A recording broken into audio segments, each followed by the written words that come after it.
Hi everyone, welcome back to my channel. పొట్లకాయ అంటే ఇష్టం లేదా? అయితే ఇలా చేసేయండి, లొట్టలేసుకుంటూ తినేస్తారు. అంత బాగుంటుంది. మరి లాస్ట్ వరకు స్కిప్ చేయకుండా చూడండి. దీనికోసం నేనైతే ఒక పెద్ద పొట్లకాయ అయితే తీసుకున్నాను. ఇది శుభ్రంగా పీల్ చేసుకొని పక్కన పెట్టేసుకోవాలి. అండ్ దీనికోసం నేనైతే ఒక కప్పు పెసరపప్పును అయితే అరగంట సేపు నానబెట్టుకున్నాను అనమాట. యాక్చువల్గా మనం పొట్లకాయని మనకు నచ్చిన షేప్లో మనం కట్ చేసుకోవచ్చు. నేనైతే చాలా వరకు రౌండ్ సర్కిల్లోనే కట్ చేస్తానన్నమాట. ఆ షేప్ అంటే మా అమ్మాయికి ఇష్టంగా తింటుంది అనే ఉద్దేశంతో.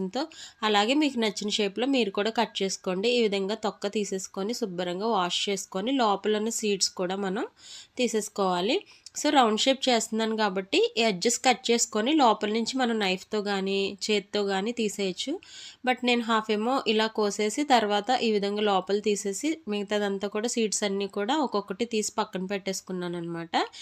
సో ఈ పొట్లకాయ అనేది చాలా చాలా మంచిది. చాలామంది అయితే ఇష్టంగా తినరు, కానీ హెల్త్కి చాలా మంచిదండి. ఇందులో వాటర్ కంటెంట్ అనేది ఎక్కువగా ఉండడం వల్ల మనకి హార్ట్ హెల్త్కి మెయిన్గా చాలా మంచిది. వాటర్ కంటెంట్ ఉన్న ఏ వెజిటేబుల్స్ అయినా కూడా హార్ట్కి చాలా మంచిదన్నమాట. డయాబెటీస్ ఉన్న వాళ్ళకి ఇంకా మంచిది. ఫైబర్ కంటెంట్ ఎక్కువగా ఉంటుంది ఇందులో.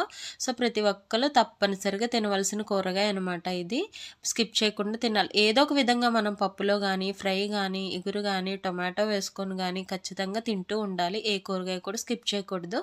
అన్నట్టు మీలో ఎంతమంది పొట్లకాయ తినరో నాకైతే కామెంట్ చేయండి. ఎంతమందికి ఇష్టమో కూడా కామెంట్ చేయండి. నేనైతే చిన్నప్పటి నుంచి అస్సలు తినేదాన్ని కాదు. అప్పుడైతే ఇన్ని ప్రయోజనాలు ఇవన్నీ తెలియదు కదా. తర్వాత తెలిసిన దగ్గర నుంచి కూడా నేను ఏ కూరగాయ కూడా నేను స్కిప్ చేయను, అన్నీ తినేస్తానమాట. సో చూసారు కదా, ఈ విధంగా నీట్గా కట్ చేసుకొని పక్కన పెట్టుకొని దీనికోసం అయితే నేను ఒక ప్యాన్ పెట్టుకున్నాను. బాగా హీట్ ఎక్కాక ఆయిల్ యాడ్ చేసుకోవాలి. ఆయిల్ కూడా నేను చాలా తక్కువగానే వాడతానండి. మోస్ట్లీ ఏంటంటే మనం ఆయిల్ తక్కువగా వాడితేనే హెల్త్కి మంచిదనమాట.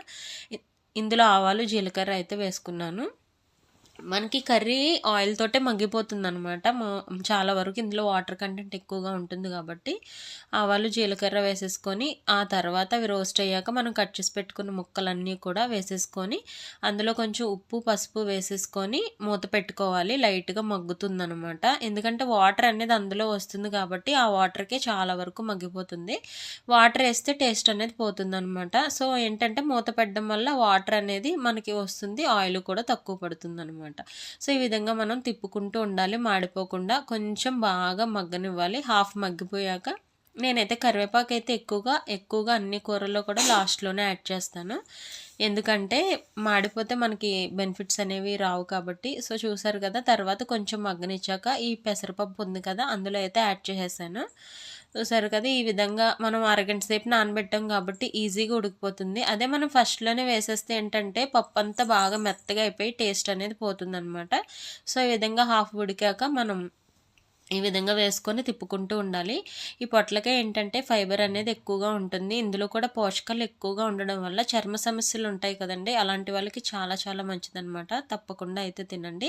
అండ్ ఇందులో పోషకాలు ఎక్కువగా ఉండడం వల్ల ఏంటంటే మనకి హెల్త్ ఇష్యూస్ అనేవి రాకుండా ఉంటాయి. ఇంకొకటి ఏంటంటే వెయిట్ మేనేజ్మెంట్కి మంచిది. సో పీసీఓడి ఉన్న వాళ్ళు ఎక్కువగా వెయిట్ పెరిగిపోతారు కదా, అలాంటి వాళ్ళకి ఇది చాలా చాలా మంచిది. పొట్లకాయ అనేది బరువు తగ్గి పీసీఓడి కంట్రోల్లోకి వచ్చే ఛాన్సెస్ అనేది ఉంటుంది. సో తప్పనిసరిగా ప్రతి ఒక్కరు తినండి. సో లాస్ట్లో అయితే నేను కారం యాడ్ చేసేసాను. మా అమ్మాయికి కొంచెం కారం ఇది కర్రీ కొంచెం పక్కకు తీసేసాను. చూసారు కదా ఎంత బాగుందో. టేస్ట్ కూడా చాలా బాగుంటుంది, చపాతీలోకి కూడా బాగుంటుంది. ప్లీజ్ లైక్ చేయండి, సబ్స్క్రైబ్ చేయండి. Thanks for